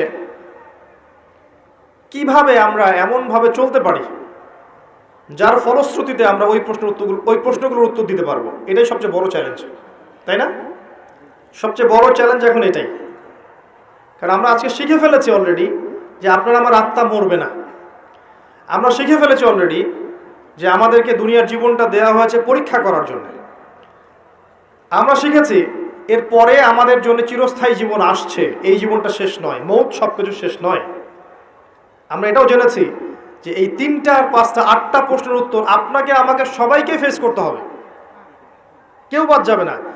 একদম ইসরায়েলের ওই প্রেসিডেন্ট থেকে শুরু করে আপনি আমি পর্যন্ত, ওই বিশ্ব নেতা থেকে শুরু করে আপনি আমি পর্যন্ত, এই বিশ্বের প্রত্যেক নেতা, প্রত্যেক কর্মী, প্রত্যেক ধর্মনেতা, প্রত্যেক বিশ্ব নেতা, প্রত্যেক পলিটিক্যাল নেতা, প্রত্যেক হিউম্যান বিং, অর্থনৈতিক নেতা, সামাজিক নেতা, হুএভার হি ইজ, সে যেই হোক না কেন, তাকে এই 8টা প্রশ্ন ফেস করতেই হবে, যেই হোক না কেন। আল্লাহ কাউকে দেখে বাজ বিচার করবেন না। এবার আসেন কিভাবে সম্ভব এগুলো উত্তরে যাওয়া। 1 নম্বরে আসি, যদি আপনি আমি শিরিক না করি, শোনেন আমার কথা, আপনি আমি যদি শিরিক না করি তাহলে মান রব্বক উত্তর দিতে পারবেন ইনশাআল্লাহ। শিরিক কি, কেন, কত প্রকার শেখার জন্য একটা বইয়ের নাম বলে দিচ্ছি, কিতাবুত তাওহীদ। এই বইয়ের অনেক প্রকাশনা সংস্থা থেকে ছাপানো হয়েছে এবং ব্যাখ্যা করা হয়েছে। কিতাবুত তাওহীদ অনলাইনে খুঁজবেন, অফলাইনে কিনবেন। আমি রিকোয়েস্ট করব সবার বাসায় একটা করে লাইব্রেরি করবেন, পারবেন না? প্রত্যেকের বাসায় একটা করে লাইব্রেরি করবেন, পার্সোনাল লাইব্রেরি। সেখানে কোরআনের তাফসীর কিনবেন, হাদিসের বইগুলো কিনবেন, ইতিহাসের বইগুলো কিনবেন, ফিকহের বই কিনবেন, রাসূলের সিরাতগুলো কিনবেন, সাম্প্রতিক বিশ্বের বইগুলো কিনবেন। একটা পার্সোনাল লাইব্রেরি আপনার থাকবে, যেখানে আপনি প্রতিদিন 1 ঘন্টা 2 ঘন্টা সময় ব্যয় করবেন। এই ফোনটা বন্ধ করে রেখে দিন। ওইখানে যখন বসবেন ফোন অন করবেন না, ফোন অন করবেন না, ফোন বন্ধ থাকবে। আপনি 2 ঘন্টা পড়াশোনা করবেন, তারপরে বেরোবেন। পারবেন না? মাসে 5,000 টাকার বই কিনবেন, পারবেন? 5,000 টাকা আপনার গার্লফ্রেন্ডের পিছনে যায় মাসে, পারবেন না বই কিনতে? ফোনের পিছনে যায়, মেগাবাইট কিনতেও দেখবেন হাজার হাজার টাকা যায়। আসেন, তাওহীদে থাকতে হবে। শোনেন, যে আদর্শ লালন করে শাহজালাল রাহিমাহুল্লাহ এই অঞ্চলে জালেম শাসক এই গৌর গোবিন্দর বিরুদ্ধে যুদ্ধ করেছেন, তরবার হাতে নিয়েছেন, মাজলুমের অধিকার ফিরিয়ে দিয়েছেন। আপনাদের এই জায়গাটা বরকতময় হয়ে গেছে মাশাআল্লাহ। গ্যাসের পরে আসে তেল, এরপর আসবে তেল, তেলের আগে গ্যাস আসে। আপনাদের চা বাগান, আপনাদের এখানে বৃষ্টি, আবহাওয়া, পরিবেশ, মানুষের মধ্যে একটা রুহানি ভাব, বেশি বেশি নামাজি, আতর আগর, কত নিয়ামত দিয়ে আপনাদেরকে ভরে রেখেছেন আল্লাহ পাক। চিন্তা করেছেন? ওই যে মানুষগুলো এখানে আধ্যাত্মিকতা নিয়ে এসেছিলেন, তাদের এই রুহানি প্রভাব এখনো আছে এখানে। একই ফ্লেভার আপনি পাবেন, মদিনায় যান সেখানে ফ্লেভার পাবেন, ওখানে আধ্যাত্মিক পরিবেশ পাবেন। আমি বাগেরহাটে গিয়েছিলাম খান জাহান আলী রাহিমাহুল্লাহ ওনাদের ওখানে প্রোগ্রাম করতে, ওখানেও দেখবেন একটা রুহানি একটা ফ্লেভার আছে। আগেকার যে মানুষগুলো ছিলেন আল্লাহওয়ালা, মুজাহিদ, মুজাদ্দিদ, আলেম, ফুকাহায়ে কেরাম, ওলামায়ে কেরাম, নূরওয়ালা মানুষ, বসিরাওয়ালা মানুষ, তাসকিয়াওয়ালা মানুষ, তাদের একটা রুহানি পরিবেশ থাকে, একটা প্রভাব থাকে, রুআব থাকে। আপনাদের অঞ্চলে নিঃসন্দেহে আছে, কোনো সন্দেহ নাই। আপনাদের অঞ্চলে মানুষ অন্য অনেক অঞ্চলের মানুষ হচ্ছে বেশি নামাজি, বেশি আল্লাহকে ভয় করে, বেশি যাকাত দেয়, বেশি তাকওয়া আছে, দিনকে ভালোবাসে অন্য অঞ্চলের চাইতে। আমি দেখেছি, আমি প্রমাণ করেছি। কারণ আছে এই প্রভাব। ওই মানুষরা যে প্রভাবে এখানে এসেছেন, যে মজলুমদের সহযোগিতা করতে, জালেমের শিকড় উপড়ে ফেলতে, সেই মানুষের কবরকে কেন্দ্র করে আজকে মানুষ কি না করছে। অথচ সেই মানুষ যে আদর্শ নিয়ে এসেছিলেন, সেই আদর্শের যাররা পরিমাণ বালাই নাই। একটা হক কথা অন্যায়ের বিরুদ্ধে বলতে পারছে না। তার কবরকে এভাবে মুছে নিয়ে বরকত নিলে বরকত আসবে? তাওহীদে না থাকতে পারলে উনি আপনাকে পরকালে পার করে দিবেন? উনাকে সেজদা করলে আল্লাহ তাওহীদে সেজদা করা হবে? পরকালে আমি যদি ভালো আমল না করি, দুনিয়া থেকে ঈমান আমল নিয়ে যেতে না পারি, পরকালে তার ক্ষমতা আছে আমাকে পুলসিরাত পার করিয়ে দিবে? নবী সাল্লাল্লাহু আলাইহি ওয়াসাল্লাম তার মেয়েকে বলছেন, ইয়া ফাতিমা, দুনিয়াতে যা চাওয়ার আমার কাছে চেয়ে নাও, পরকালে আমি তোমার কোনো উপকার করতে পারবো না। আয়েশা রাদিয়াল্লাহু আনহা একদিন কাঁদছেন অঝোর নয়নে। আয়েশা, তুমি কাঁদছো কেন? ইয়া রাসূলুল্লাহ, আপনি একটা হাদিসে বলেছেন যে কিয়ামতের মাঠে কেউ কাউকে চিনবে না, আমাকে বলেছেন, এটাকে মনে করে আমার কান্না আসছে।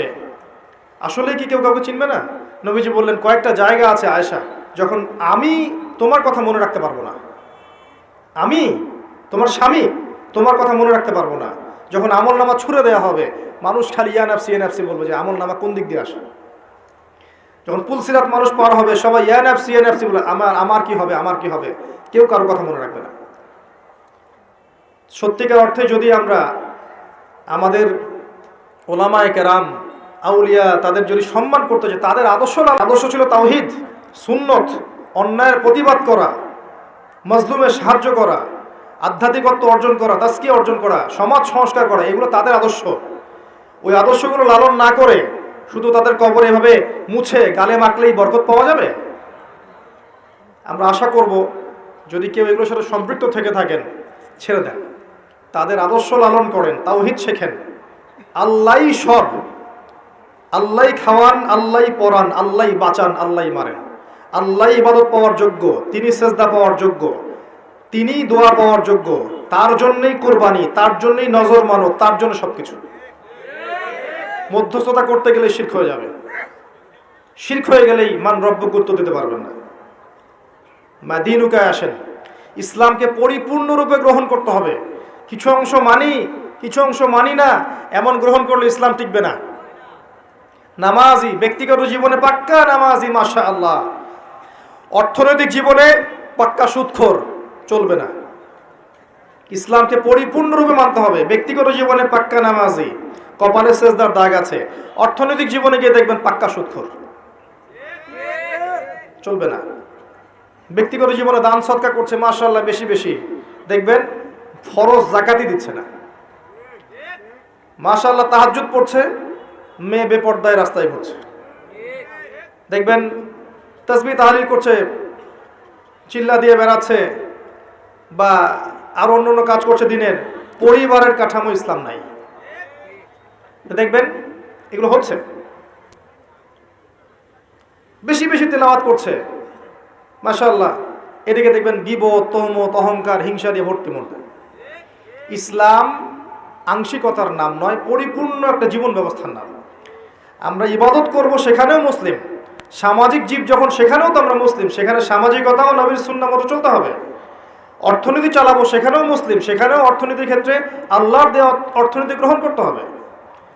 আপনি সমাজ চালাবেন, সেখানেও সামাজিক নীতিনীতির ক্ষেত্রেও ইসলামিক আদর্শ গ্রহণ করতে হবে। পরিবার চালাবো, সেখানেও থাকতে হবে। যদি আল্লাহ পাক আপনাকে বিশ্বের নেতৃত্ব দেন, সারা বিশ্বে ইসলামিক লজ ইমপ্লিমেন্ট করার দায়িত্ব তখন আপনার উপর বর্তাবে। প্রত্যেকটা ক্ষেত্রে আপনি মুসলিম। শুধুমাত্র ধর্মীয় জীবনে মুসলিম আর অন্য জীবনে আমি মুনাফিক কাফের হয়ে থাকবে, এমন হবে না। যদি হয় মা দিনুক, অ্যান্সার আসবে না। মা দিনুক, অ্যান্সার আসবে না। পরিপূর্ণ জীবন ইসলাম ফলো করতে পারলে উত্তর আসবে ইনশাল্লাহ। আরেকটা কি ছিল? মান হাযা রাজুল বুইসা ফীকুম, এই ব্যক্তিকে যাকে পাঠানো হয়েছিল। বিশ্বাস করেন, এই পৃথিবীতে কেউ যদি আল্লাহর রাসূল সাল্লাল্লাহু আলাইহি ওয়াসাল্লামকে বাদ দিয়ে, তার সুন্নতকে বাদ দিয়ে অন্যর আদর্শ ফলো করা শুরু করে, সে উত্তর দিতে পারবে না। করণীয় কি? খুব সহজ, খুব সহজ। ইস্তেগফার করেন, আস্তাগফিরুল্লাহাল্লাযী লা ইলাহা ইল্লা হুয়াল হাইয়ুল কাইয়্যুম ওয়া আতুবু ইলাইহি, তওবা করে ফিরে আসেন। আগামীকাল সকাল থেকে ঘুম থেকে ওঠা থেকে নিয়ে ঘুমানো পর্যন্ত প্রত্যেকটা কাজ আপনি নবীর সুন্নাহ মতো করার চেষ্টা করেন। ঘুম থেকে ওঠেন, দোয়া পড়েন। বাথরুমে যান, দোয়া পড়েন। বের হন, দোয়া পড়েন। খাইতে বসেন, দোয়া পড়েন। খাওয়া শেষ, দোয়া পড়েন। নামাজে যান, হেঁটে হেঁটে যান, নামাজটা তার মতো ধীর স্থিরভাবে পড়েন। বসে থাকেন, জিকির আজগার করেন। জিকির আজগার শেষ, তেলাওয়াত করেন এক পারা করে। আপনি স্কুলে চলে যান, কলেজে যান, চাকরি ক্ষেত্রে যান, ব্যবসায় যান, সেখানে আমানতদারিতা বজায় রাখেন, ইসলামিক নৈতিকতা বজায় রাখেন। বাসায় ফিরে আসেন, পরিবারকে ইসলামের মতো সময় দেন, রাতে আবার ঘুমিয়ে যান। সারা দিন ইবাদত, সারাটা দিন ইবাদত। আপনি লেখাপড়া করছেন, এমন জ্ঞান অর্জন করেন যেই জ্ঞান দিয়ে আপনি দিনের খেদমত করতে পারবেন। আপনি ব্যবসা করছেন, আমানতদারিতা বজায় রেখে, কাউকে না ঠকিয়ে, মাপে কম না দিয়ে, সিন্ডিকেট না করে ব্যবসা করেন, নেকি হবে। আপনি পরিবার চালাচ্ছেন, পরিবারটাকে ইসলামিক পরিবারে গড়ে তোলেন, আপনার পরিবারটাই জান্নাতের টুকরা। আপনি আলেম, মাদ্রাসায় পড়াচ্ছেন, আপনি খুলুসিয়াত রেখে মাদ্রাসায় তালিম দিতে থাকেন, প্রত্যেকটা দিন আপনার ইবাদত। আল্লাহ আপনি আরো বড় ক্ষমতা দেন, সেখানে বসে আপনি দিনের জন্য কিছু করেন, ইবাদত। মুমিনের প্রতিটা কাজই ইবাদত, যদি সে নবীর তরিকা মতো করে।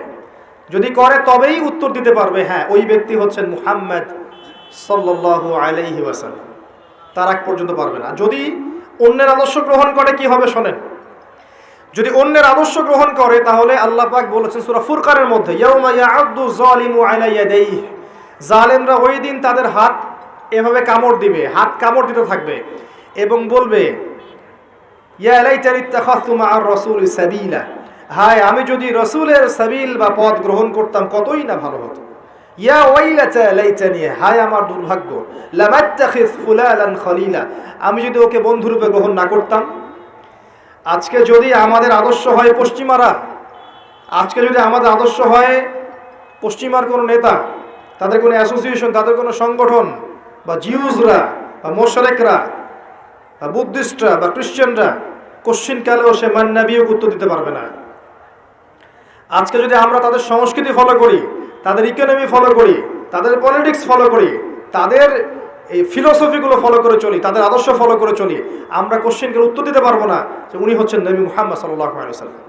কারণ আপনি জীবনের প্রতিটা ক্ষেত্রে রাসূলের আদর্শ মানেননি। তো যখন আপনি রাসূলের আদর্শ মানছেন না, অন্যেরটা মানছেন, তার মানে আপনি স্বীকৃতি দিচ্ছেন যে অন্যেরটা তার চেয়ে বেটার, অন্যের আদর্শ তার চেয়ে ভালো। আপনি এমনটা স্বীকৃতি দিচ্ছেন আপনার কাজের মধ্য দিয়ে। এই কাজ করার পরে কেউ নবীর সুপারিশ পাবে? একজনই ব্যক্তি তিনি, যিনি আপনাকে ভাই বলেছেন, আপনার জন্য হাউজে কাউসারে দাঁড়িয়ে থাকবেন, আপনার জন্য সুপারিশ করবেন, এই উম্মতের কবিরা গুনাহগার ব্যক্তিদেরকে সুপারিশ করে জান্নাতে নিয়ে যাবেন, একমাত্র ব্যক্তি মুহাম্মদ সাল্লাল্লাহু আলাইহি ওয়াসাল্লাম। একদিন বলেছিলাম আমি যে কিয়ামতের মাঠে জাহান্নাম যখন চিৎকার করবে, সূরা মুলকের মধ্যে পড়ে দেখেন, চিৎকার করবে জাহান্নাম। সূরা মুলকে আছে না? চিৎকার করে ফেটে পড়বে। ওই সময় সমস্ত নবী হাঁটুতে বসে যাবে।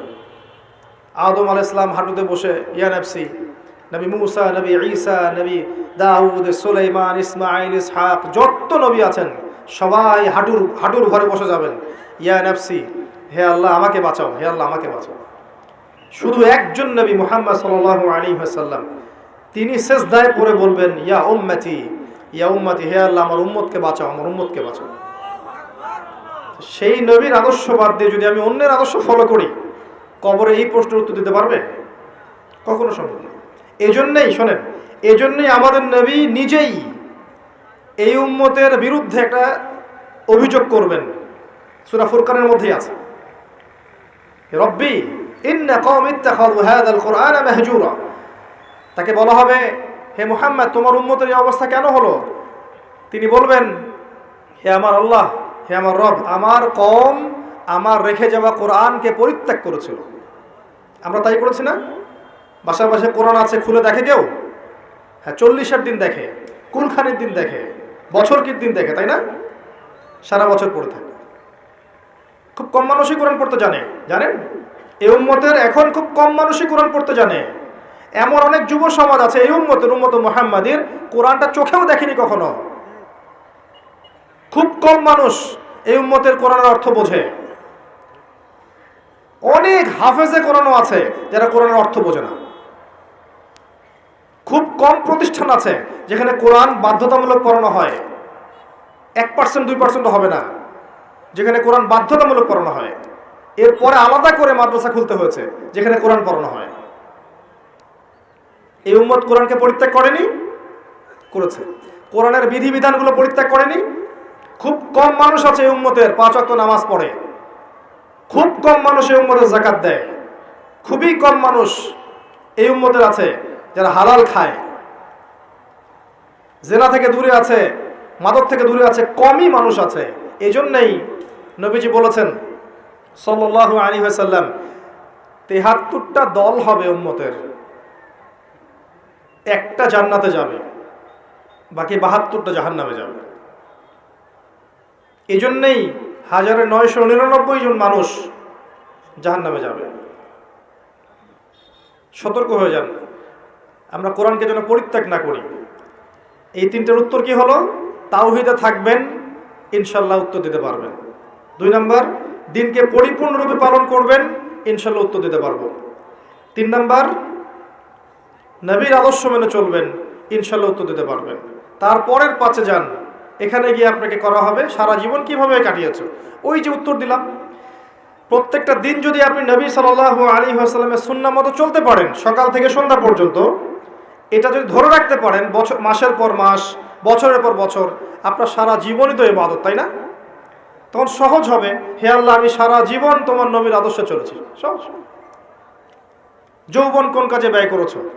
এখনকার এই ভোগ বিলাসিতা ত্যাগ করে, এই বাড়ি গাড়ি, টাকা পয়সা, গার্লফ্রেন্ড, পর্ন, হাবিজাবি, মাদক ছেড়ে দিয়ে এখনই যদি যুব সমাজ তওবা করে ফিরে আসে, এখন থেকে দিনের পড়াশোনা করে, কোরআন পড়তে শেখে, আরবি ভাষা শেখে, কোরআন নিয়ে গবেষণা করে, হাদিস পড়ে, দিনের মেহনত করে, আলেম ওলামার সোহবতে থাকে, দিনের কল্যাণে কিছু করে, যৌবনটাকে আল্লাহর পথে কাজে লাগায়, এরা উত্তর দিতে পারবে না? পারবে, যে আমি আমার যৌবনটা আল্লাহ তোমার রাস্তায় বিলিয়ে দিয়েছি। কত মুসলিম কন্টিনেন্ট আছে যে কন্টিনেন্টে ইসলাম ঢুকেছে যুবকদের তরবারির মাধ্যমে। এই মোহাম্মদ বিন কাসিম, তারেক বিন জিয়াদ যুবক ছিলেন। হ্যাঁ, ওই সময়কার সিচুয়েশন এমন ছিল, ইসলামিক গভর্নমেন্ট ছিল। এখন আবার বের হয়ে যায় না তরোয়াল নিয়ে, এই কথা শুনে যে আবু তাহের ভাই তরোয়ালের কথা বলেছে। এখন সিচুয়েশন সেটা নয়। তাদের ইমারত ছিল, খেলাফা ছিল, ইসলামিক হুকুমত ছিল, সেখান থেকে রাষ্ট্রপ্রধান ফোর্স পাঠিয়েছিলেন। এখন আপনাকে কে পাঠাবে? এখন আপনি বড়জোর কোথায় যেতে পারেন? বড়জোর আপনি ইউরোপ আমেরিকায় গিয়ে প্রবাসী হতে পারেন। এখন বড়জোর দেখা যাবে যে বিশ্বের পরাশক্তিগুলো একটা ভেজাল বাঁধিয়ে দিয়েছে, সেই ভেজালের মধ্যে আপনাকে ফোর্স হিসেবে পাঠানো হয়েছে, আপনি চলে গেলেন ওদের দ্বন্দ্ব মেটাতে। যাই হোক, এই যৌবনকালে যারা আল্লাহর ইবাদত করবে, নবী সাল্লাল্লাহু আলাইহি ওয়াসাল্লাম বলেছেন আরশের ছায়ার নিচে আল্লাহ পাক তাদেরকে ছায়া দিবেন। এর চেয়ে বড় সৌভাগ্য হতে পারে? যুবকদের হাতে ইসলামের বিজয় লেখা আছে। এই জামানার যুব সমাজ এবং তার পরবর্তী প্রজন্ম ইনশাআল্লাহ আমরা বিশ্বাস করি আগামী দিনের সোনালী দিন তারা দেখে যাবে ইনশাআল্লাহ। তবে শর্ত হচ্ছে সমস্ত পাপ থেকে তওবা করে আজকেই দিনের পথে ফিরে আসতে হবে। যুবক যুবতী সবাইকে বলছি, একজন যুবক যেমন একটা কমিউনিটির জন্য যথেষ্ট, একজন যুবতী মাও কিন্তু দেখবেন একটা জাতির ভবিষ্যৎ গড়ে দিবে ইনশাআল্লাহ। একটা যুবতী মা যদি, এখন মেয়ে যদি তওবা করে মা হয়, পরবর্তীতে মুমিনা হয়, মুসলিমা হয়, সালেহা হয়, তার গর্ভ থেকে যদি একটা আহমদ বিন হাম্বাল বের হয়, একটা ইমাম আবু হানিফা বের হয়, একটা ইমাম শাফিঈ বের হয়, একটা তারেক বিন জিয়াদ বের হয়, আগামী দিন দেখবেন যে ওই মানুষরাই এই সমাজ পরিবর্তন করে ফেলেছে ইনশাআল্লাহ। তো আমরা তাদেরকে আল্লাহর পথে ফিরে আসার জন্য তওবা করার নসিহত করব। আল্লাহ পাক তৌফিক দান করুন, আমিন। জিজ্ঞেস করা হবে কোন পথে অর্থ উপার্জন করেছো? আজকে সুদ খাচ্ছি, ঘুষ খাচ্ছি, দুর্নীতি করছি, আত্মসাৎ করছি, পরোয়া করছি না। কোন পথে খরচ করেছো? যা ইচ্ছা তাই খরচ করছি। বাড়ি করে রেখেছেন সিলেটে, থাকার লোক নাই, আপনি পড়ে আছেন ওইখানে। লন্ডন বানিয়ে রেখেছেন, জায়গাটাকে লন্ডন বানিয়ে রেখেছেন, পড়ে আছেন ওইখানে। কিছু কথা বলি, মন খারাপ করেন না। যেখানে আপনি সোনালী ভবিষ্যৎ খুঁজছেন, ওর পতন খুব সামনেই। যে সভ্যতাটাকে আপনি সিভিলাইজড মনে করছেন, আপনার জীবন প্রতিষ্ঠিত হয়ে গেছে, আপনি গ্রিন কার্ড পেয়ে গেছেন, হ্যাঁ আপনি সিকিউরড, দেশ তো ভালো না, দেশের জনগণ ভালো না, আপনি আপনার প্রতিভাগুলো ওখানে বিকিয়ে দিচ্ছেন, মনে করছেন এটা সাস্টেইন করবে। শুনে রাখেন, এই বিশ্বের ভবিষ্যৎ এমন দিকে যাচ্ছে যে পশ্চিমা সভ্যতা বলে কোনো সভ্যতার অস্তিত্ব থাকবে না ইনশাআল্লাহ, ইনশাআল্লাহ তাআলা। তারা সবচেয়ে অন্ধ এবং সবচেয়ে বোকা শ্রেণীর মানুষ যারা ওখানে স্থায়ী বাস করেছে। আমার কাছে তারা সবচেয়ে অন্ধ মানুষ, কারণ তারা দুই চোখ দিয়ে দেখতে পাচ্ছে না, এক চোখওয়ালা। এটা সিকিউরড লাইফ নয়, আপনি ধ্বংসের দিকে গিয়েছেন। সেখানে ইসলামিক পরিবেশ নেই, ইসলামিক অনুশাসন নেই, সেখানে জালেম কুফফারদের দৌরত্ব আছে, এবং যারা ঐক্যবদ্ধভাবে সারা বিশ্বে মুসলিম কিলিংস করছে, ওদের ওখানে আপনি শান্তি খুঁজছেন। আপনার প্রতিভাগুলো দেশকে দেওয়া যেত না? দেশকে দিয়ে প্রতিভা দিয়ে এগিয়ে নেওয়া যায় না? প্রয়োজনের খাতিরে গিয়েছি, ঠিক আছে, ফিরে আসেন, এনাফ। একটা বিষয়ের জন্য গিয়েছেন, অর্জন হয়েছে, চলে আসেন। নিজের প্রতিভা দেশকে দেন, দেশের কল্যাণে কিছু করেন, কোনো প্রজেক্ট লঞ্চ করেন, কিছু করেন, ক্রিয়েটিভ কিছু করেন। সমাজ যদি পরিবর্তনের চেষ্টা আপনি না করেন, আর যদি শুধু দোষ দিয়ে যান, সমাজটা ভালো না, দেশটা ভালো না, দুর্নীতিতে ভরে গেছে, এই হয়েছে সেই হয়েছে, তো এর পিছনে তো আমিও দায়ী। আমি তো এটাকে দূর করার কোনো প্রচেষ্টা চালালাম না।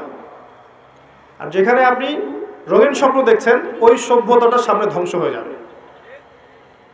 দেখে নিয়ে নসিহত থাকবে, ওখানে নিজের চিরস্থায়ী আবাস করতে যায় না, এটা ভুল ডিসিশন হচ্ছে।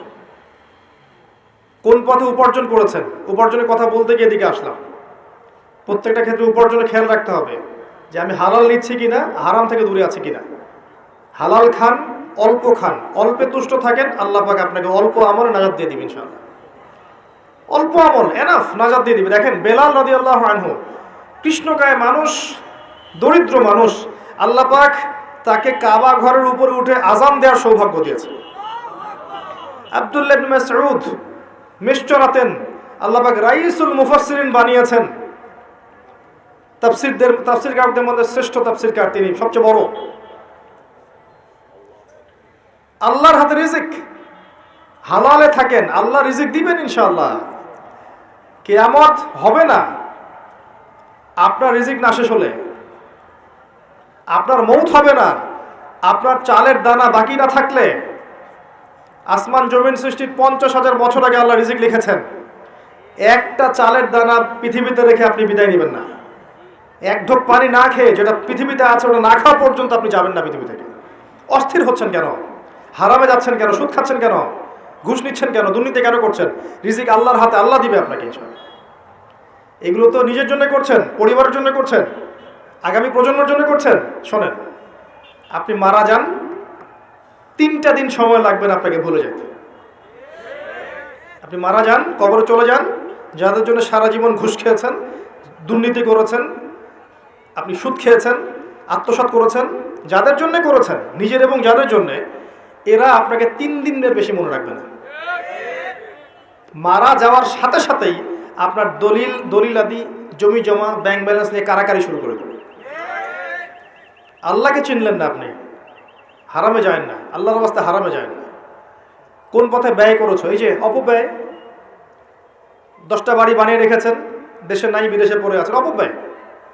এই টাকাটা আপনি সমাজের কল্যাণে কোনো প্রজেক্টে কাজে লাগাতে পারতেন। প্রচুর অপব্যয় করি আমরা কিন্তু অপব্যয় করা জাতি। অজুর পানি থেকে শুরু করে একদম রাষ্ট্রীয় সম্পদ পর্যন্ত অপব্যয় করতে থাকি। অজু করবেন, দেখবেন 10 জনের পানি দিয়ে একজন অজু করবে। যার ইমানের যত বেশি, তার ট্যাপের স্পিড তত বেশি। অজুরও পানির লিমিট আছে। হ্যাঁ, নবী সাল্লাল্লাহু আলাইহি ওয়াসাল্লাম অল্প পানিতে অজু করেছেন। এর মানে এই না যে সেখানে পানির স্বল্পতা ছিল এই জন্যে। এমনকি তিনি বলেছেন, এই যে ঝর্ণার ধারেও যদি অজু করো, তারপর অজুর পানি থেকে খেয়াল রাখতে, অপচয় করা যাবে না।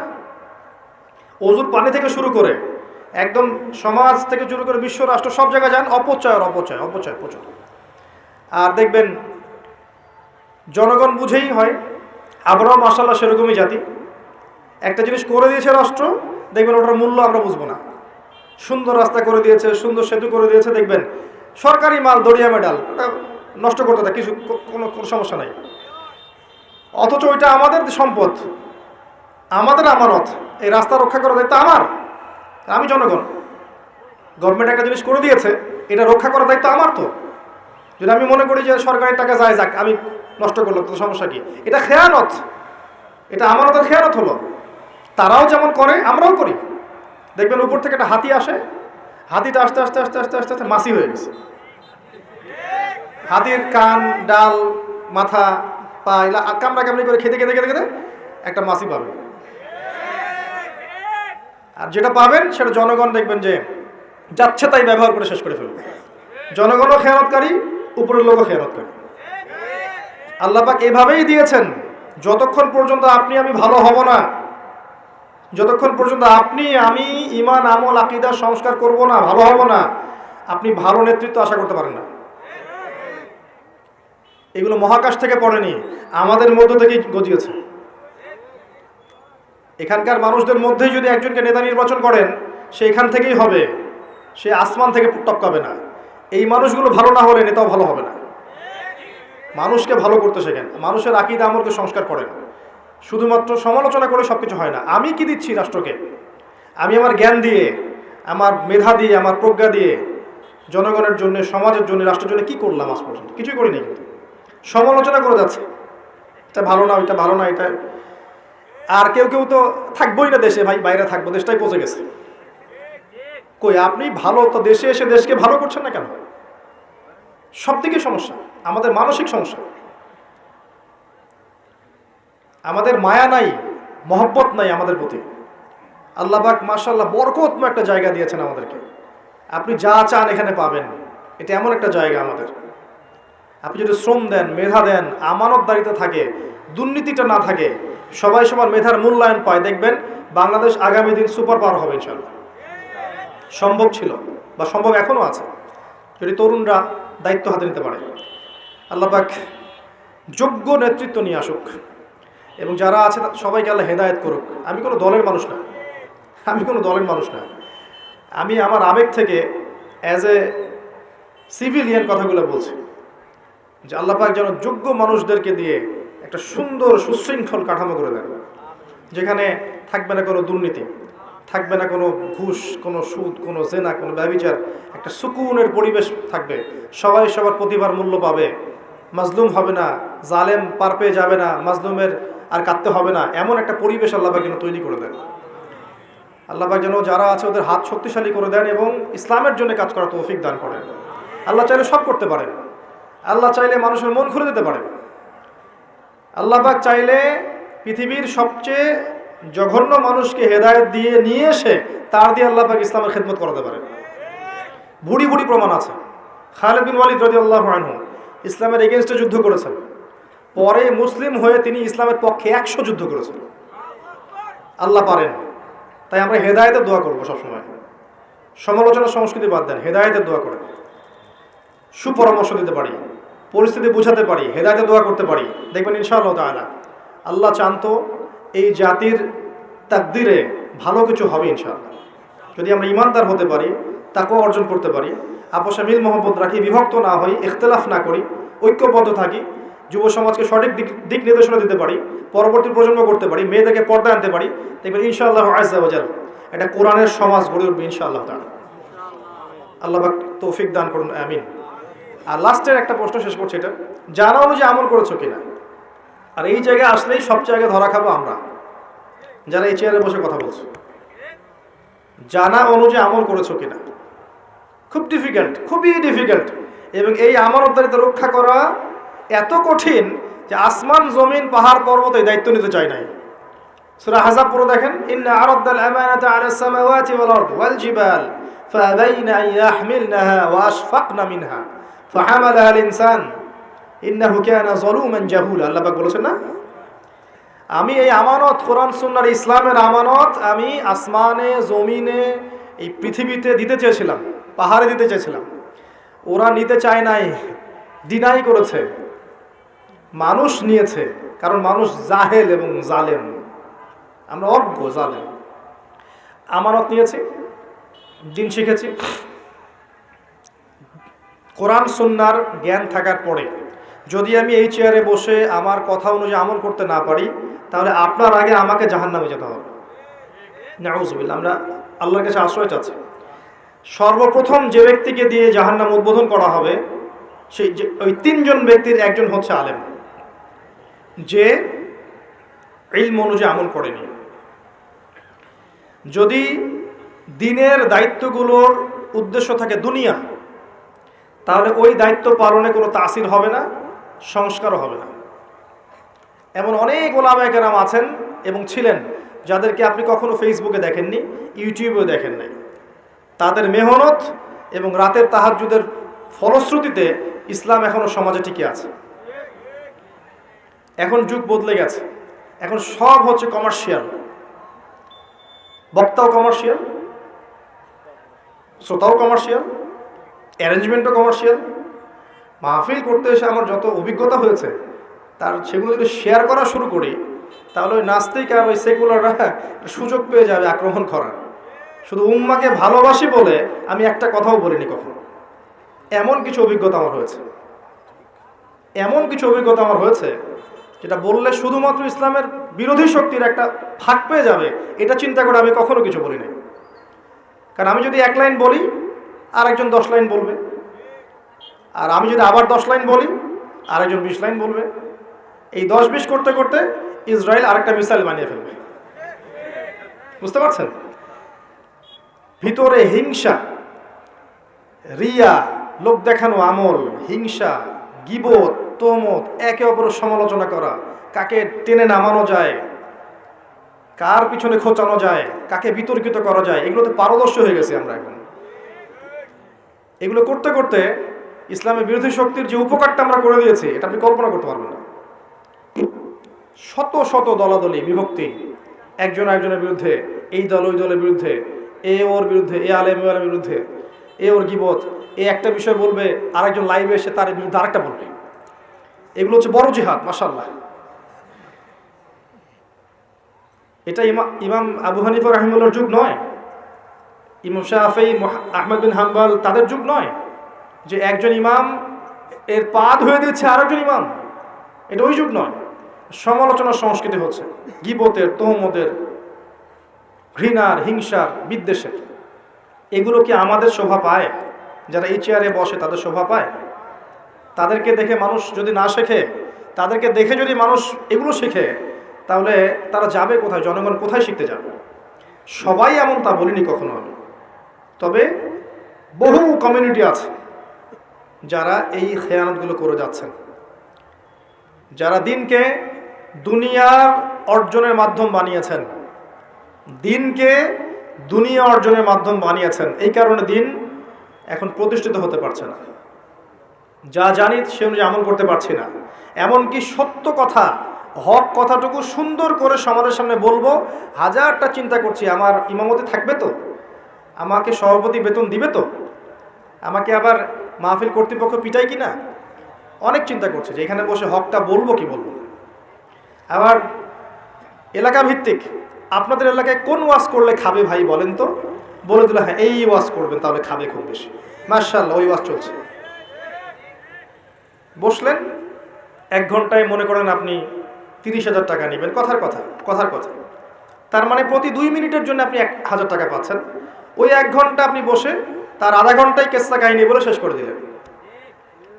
তো এই যে 30 মিনিটের আমানতের খেয়ানত করলেন, এর ফলশ্রুতিতে দিনটা এখানে প্রতিষ্ঠিত হতে পারলো না।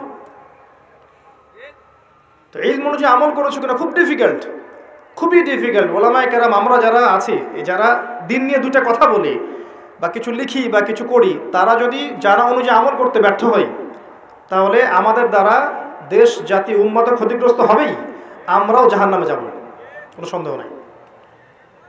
আর বেশি কিছু বলছি না, আল্লাহ পাক আমাদেরকে ইশারা বোঝার তৌফিক দান করুন, আমিন। প্রতিটা কাজ, মসজিদ গঠন করা, মাদ্রাসা করা, শিক্ষক ছাত্র তৈরি করা, শিক্ষকদের ট্রেনিং দেয়া, মাহফিল করা, আপনার দিনী হালাকা করা, যত দিনী কাজকর্ম আছে, প্রতিটা কাজ শুধুমাত্র এক আল্লাহর সন্তুষ্টির জন্য করতে হবে। তখন গিয়ে দেখবেন ইনশাআল্লাহ এই কাজগুলোর ফলাফল বিস্তার করবে এবং সমাজে প্রতিষ্ঠিত হবে ইনশাআল্লাহ আযজা ওয়া জাল্লা। আল্লাহ পাক আমাদের সবাইকে শিরক মুক্ত আমল করার তৌফিক দান করুন। আল্লাহ পাক আমাদের সবাইকে বেদাত মুক্ত আমল করার তৌফিক দান করুন।